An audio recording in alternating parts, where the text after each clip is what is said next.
welcome back to the I'm Adam Kovic. I'm Bruce Greene. And we're talking about, Microsoft. Let's sing it like Oh Canada. Oh, Microsoft.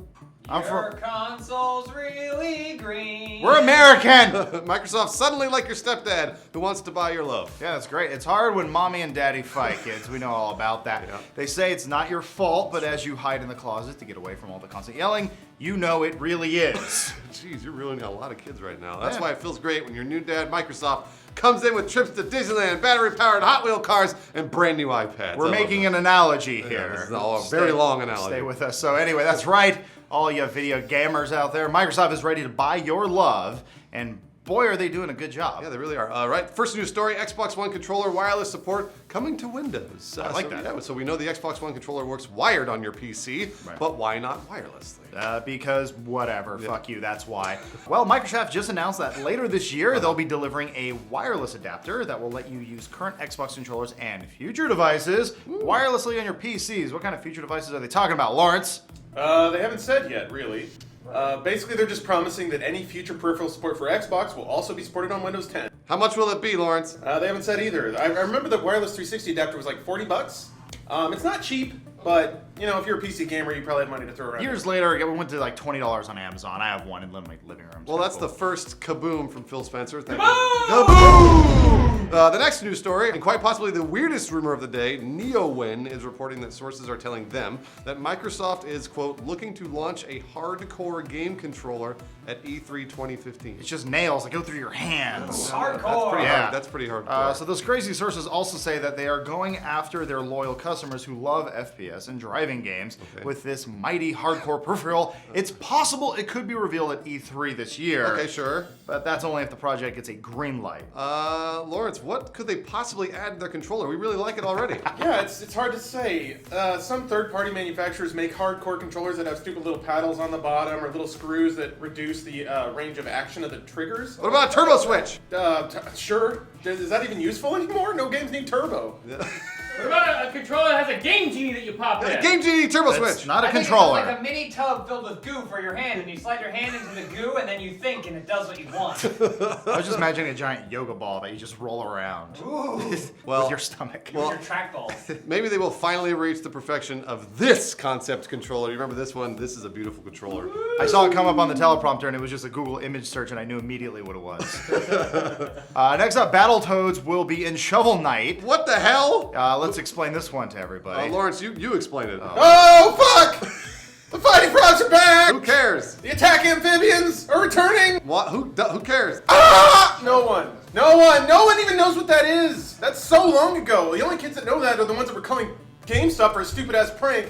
It's not even a prank, because you're just being an idiot. That's just being stupid. Were you working at GameStop when that was going around? Yes. That's what happened. But it's not a prank. Like, people call me like, do you have Battletoads? I'm like, no, we don't. That's the joke. That's it. That's the prank. All right, pranked you. Asked you for something you don't have. Okay. Lawrence, what's the headline? Get to it. So the actual headline here is that ID at Xbox is coming to Windows 10. So they announced a bunch of projects. So aside from the bizarre shoehorning of Battletoads into Shovel Knight, it includes games like Wasteland 2, Pillars of Eternity, Super Dungeon Brothers, Divinity Original Sin, This War of Mine, and a bunch of other cutesy games that will give you a chance to be really smug about your gaming preferences on Twitter. I mean, my question here is, why does that matter to Xbox? Yeah, why does that matter?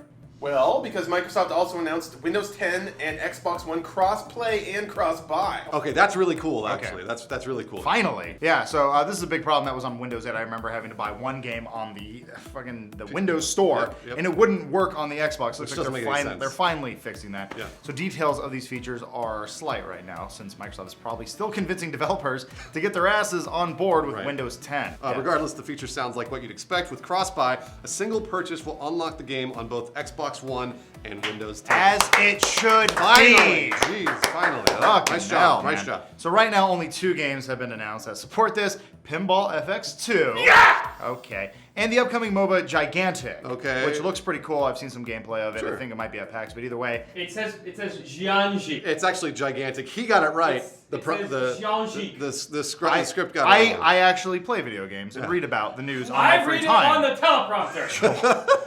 Microsoft is also dipping back into cross-play because that worked out so great the first time. So, PC versus Xbox One, Xbox One versus PC. It happened once with Shadowrun and it was horrible. Nobody used it. You gimp one side and you overpower the other. It's really smart.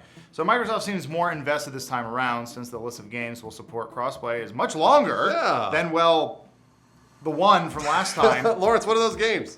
All right, so far we've got iDarb, Fable Legends, Gigantic, Behemoth's Game 4, which doesn't have an actual title yet, Siegecraft Commander, and Super Dungeon Brothers. Okay. I mean, it's something. I mean, at They're least getting there. having the option there is nice. Not having to force it on people is better. But since Windows 10 is basically going to be free for everyone, Sure, yeah. For that first year when they're doing that whole thing for people who have Windows 7 and Windows 8, Right. ideally more people will be on board this time. Hey, what about this, Kovic? What? What about Halo 5? Yeah, good luck. Crossplay. No. Crossplay. No. Halo 5. Use a cross dress. It will only work if they force you to use a controller. Let's move on. All right, now this is finally the last time. DirectX 12 to help your PC and its performance. My PC?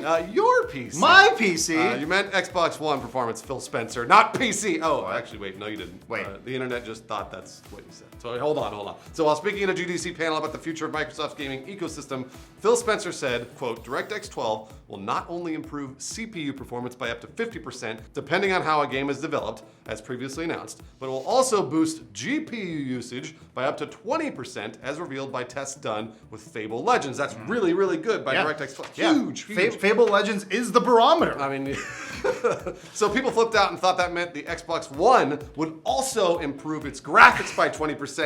Articles were written, videos were made, promotions for everybody, handshakes, money. Yeah, no, instead, due to a misunderstanding caused by an interruption in the live stream, the original article mistakenly mentioned that 20% GPU usage improvement was on Xbox One, but Spencer actually did not explicitly mention a platform, just saying that it's on the same hardware. So it's only on the PC. Newsflash, everybody. Your Xbox is locked down. Yeah, Your console is the way it will be forever. It's a closed system. There is no switch that you can turn on that will magically make it more powerful.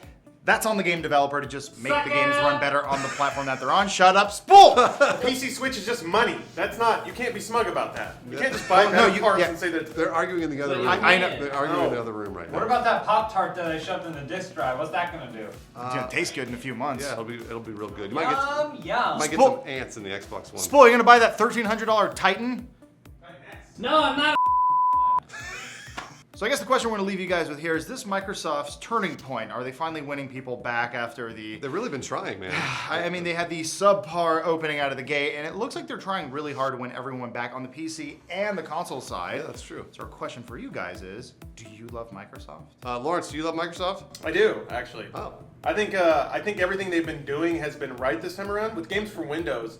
Back in the Xbox 360 days, they really tried to shoehorn it and displayed a phenomenal lack of understanding about what developers actually wanted, about what gamers actually wanted.